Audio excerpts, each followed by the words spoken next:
Halo semua, kembali lagi dengan saya di Belajar Bareng A-Market. Berapa persen modal yang seharusnya kamu risikokan di setiap trade? 1%? 2%? 5%? Banyak yang bilang jangan lebih dari 2%. Tapi dari mana angka itu berasal? Kenapa bukan 1,5%?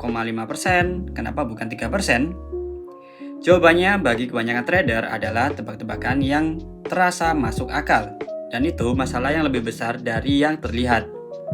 Karena ternyata ada formula matematika yang dikembangkan sejak tahun 1956 yang secara teoritis bisa menjawab pertanyaan itu dengan presisi. Bukan berdasarkan perasaan, bukan berdasarkan aturan umum, tapi berdasarkan karakteristik spesifik dari strategi trading kamu sendiri. Namanya Kelly Criterion. Dan hari ini kita pahami dari nol dengan bahasa yang sederhana tanpa perlu gelar matematika. Langsung saja kita masuk ke bagian yang pertama. Terlalu besar atau terlalu kecil, keduanya sama-sama berbahaya.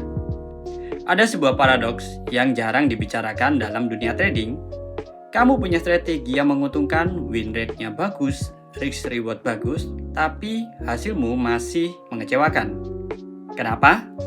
Kemungkinan besar jawabannya bukan di strategi entry-nya. Bukan di indikator yang kamu pakai, jawabannya ada di ukuran posisi yang kamu gunakan. Kalau kamu risikokan terlalu kecil, misalnya hanya 0,1% per trade, pertumbuhanmu akan sangat lambat dan hampir tidak terasa meski strategimu sangat bagus. Kamu meninggalkan potensi di meja. Tapi kalau kamu risikokan terlalu besar, misalnya 20% per trade, satu seri kekalahan yang sepenuhnya normal dalam strategi apapun bisa menghancurkan akunmu sebelum strateginya sempat membuktikan dirinya. Ada zona optimal di antara keduanya, dan Kelly Criterion adalah formula yang mencoba menemukan zona optimal itu secara matematis. Nah, berikutnya dari Bell Labs ke meja trading. Sebelum kita masuk ke formulanya, penting untuk tahu dari mana Kelly Criterion berasal. Karena latar belakangnya menjelaskan banyak hal tentang kekuatan dan keterbatasannya. Di tahun 1956, seorang ilmuwan bernama John L. Kelly Jr. bekerja di Bell Laboratories Lab Research yang sama yang melahirkan transistor, laser, dan Unix. Kelly sedang mengajarkan masalah teori informasi. Bagaimana cara mentransmisikan sinyal melalui kabel telepon dengan efisiensi maksimal. Tapi, matematika di balik solusinya ternyata bisa diterapkan ke masalah yang jauh lebih luas. Bagaimana cara mengalokasikan modal secara optimal ketika kamu punya edge, keunggulan statistik di atas lawan. Penjudi profesional adalah yang pertama mengadopsinya.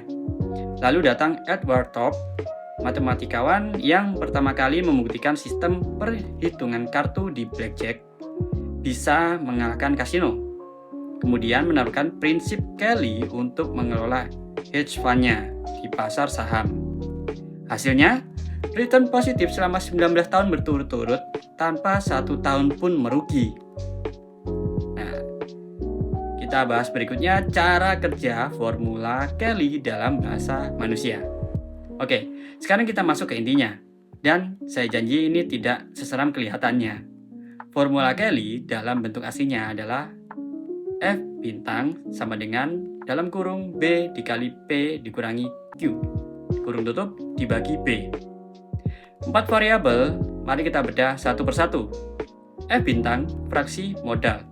Persentase modal yang sebaiknya kamu risikokan, ini yang kita cari.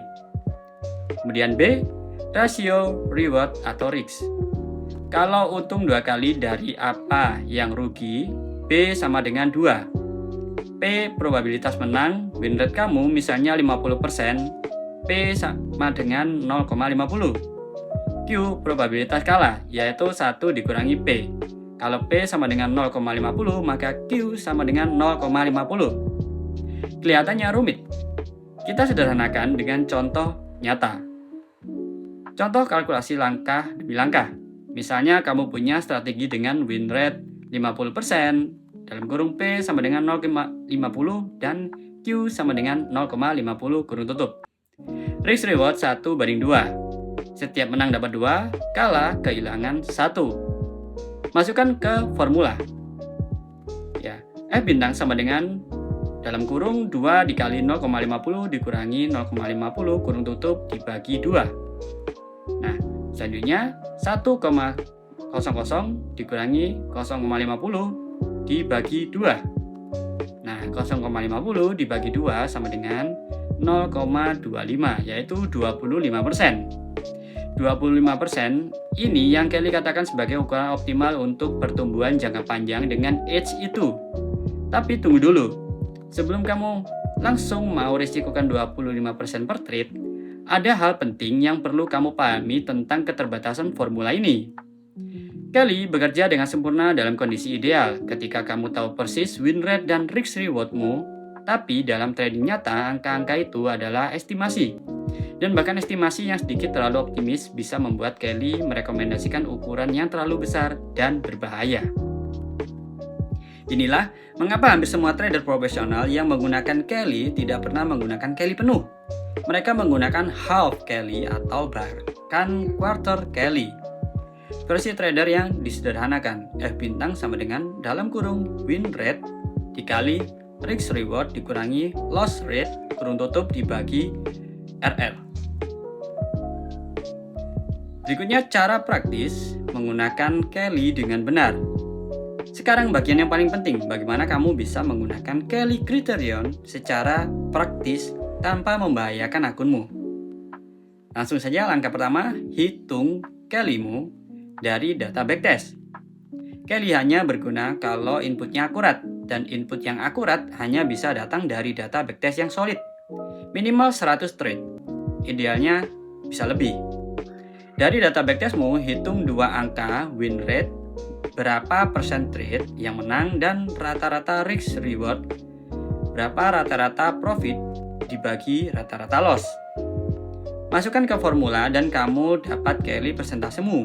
Ini adalah batas atas teoritis angka yang tidak boleh kamu lampaui. Aturan praktis kalkulasi minimal 100 trade sebelum menghitung Kelly. Semakin sedikit sampel, semakin tidak akurat estimasinya, dan semakin jauh kamu harus dari Kelly penuh. Kemudian angka kedua, gunakan half Kelly atau quarter Kelly. Ini aturan yang dipakai oleh hampir semua profesional yang menerapkan Kelly dalam trading nyata. Jangan pernah gunakan Kelly penuh. Kenapa? Karena full Kelly mengoptimalkan pertumbuhan jangka sangat panjang. Tapi dalam proses drawdown yang terjadi di sepanjang jalan bisa sangat dalam dan sangat menyakitkan secara psikologis.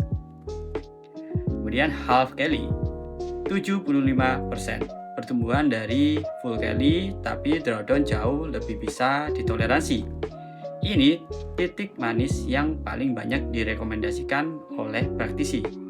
Kemudian quarter Kelly lebih konservatif, cocok untuk trader yang masih dalam fase pengujian atau yang secara psikologis lebih nyaman dengan volatilitas yang lebih rendah. Langkah ketiga, pahami bahwa Kelly adalah langit-langit, bukan target. Ini kesalahan konseptual yang paling umum terjadi ketika orang pertama kali belajar Kelly. Mereka melihat hasilnya misalnya 25% dan langsung berpikir, oke, jadi saya harus risikokan 25%, padahal Kelly tidak bilang gitu. Kelly bilang untuk strategi dengan karakteristik ini 25% adalah batas atas yang secara teoritis optimal. Tapi ada banyak faktor lain yang perlu dipertimbangkan. Faktor lain itu termasuk seberapa yakin kamu dengan estimasi win rate-mu, seberapa besar toleransi drawdown-mu, seberapa stabil kondisi pasar saat ini, dan apakah strategimu sudah cukup teruji di kondisi live. Semakin kamu tidak yakin dengan inputnya, semakin jauh kamu harus di bawah Kelly penuh. Gunakan Kelly sebagai panduan untuk memahami skala yang masuk akal, bukan sebagai instruksi yang harus diikuti secara harfiah. Kelly Criterion tidak akan mengubah strategi yang kalah menjadi strategi yang menang. Itu bukan tugasnya. Tugasnya adalah ini. Ketika kamu sudah punya strategi dengan edge yang terbukti, Kelly membantu kamu memaksimalkan pertumbuhan dari edge itu. tanpa mengambil risiko yang tidak perlu dan tanpa meninggalkan potensi yang tidak terpakai. Dan semua konsep dalam position sizing Kelly Criterion adalah yang paling elegan secara matematis, karena dia menjawab pertanyaan yang selama ini dijawab dengan intuisi, dengan sebuah angka yang bisa dihitung, diuji, dan direvisi berdasarkan data nyata. Dan itu menurut saya adalah cara berpikir yang harus dimiliki oleh setiap trader serius. Pertanyaan untuk kamu di kolom komentar: setelah tahu Kelly Criterion, berapa persen dari rekomendasi Kelly yang kamu merasa nyaman untuk gunakan? Dan kenapa?